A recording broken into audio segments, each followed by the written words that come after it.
Ке им помогне ли заштитникот годинава на лозарите? Со над 70% измрзнати лозници, тие денес на Свети Трифон му се молеа за добар род, зашто пред нив е една од најтешките години.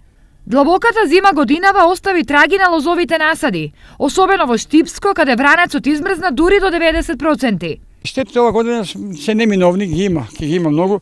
Многу е битно да се знае како ќе се искроја лозата, за да се спаси оно што веќе мора да дојде, и тоа штета да биде помала, односно барем да имаме каков таков род, да барем да ги покриеме трошковите за производство, а за поголема печалба ќе се надеваме до година.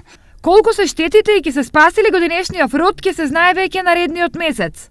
Сепак, ова не беше причина традицијата да се прекине, па за Свети Трифон лозарите од регионот за адет ги закроија лозијата. Денеска на Свети Трифон го закроваме и лозијето, за да ни даде повише род и берикетно да биде.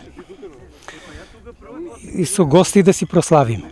Благослови го, запази го од секаква злонамерност, од подмолност на зли луѓе, направи го да принесува навреме плодови, исполни го со твојот благослов, прогони од него секаков звер, гадинки, црви, муви, зараза и изгоретини. Сево ова е во чест на нивниот заштитник, христијанскиот свештеник Свети Трифон. Бил гускар, чувал гуски, но уште од мал ја имал Божјата благодат, па така да на 17 годишна возраст ја излекувал царевата ќерка, пошто се вратил на својот стар занет и продолжил богогодно да живее.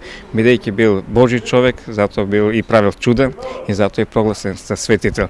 И е заштитник на лозарите, ги чува лозијата од вошките. По повод празникот денес се светеше вода во сите православни храмови на истокот, а истата лозарите ја носеа на овоштерниците и лозијата.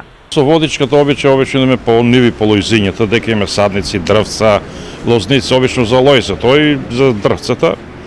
Попрскаме со ракија, со вино, со светата водичка, направиме прослава со колеги, со пријатели. Денеска за Трифон. Да, родот.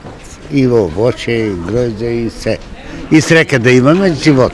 Инаку во Македонија има 88 милиони пенушки засадени на површина од 23.613 хектари, а 77 винарии произведуваат 78,5 милиони литри вино на точење и 28 милиони литри во шишиња. Најмногу се извезува вино во шишиња и тоа во Кина, Русија, САД и Австралија, а вкупната вредност на извозот на вино изнесува 47,7 милиони евра. Полнолетниот македонски граѓанин просечно пие 2,2 литри вино и 0,9 литри ракија.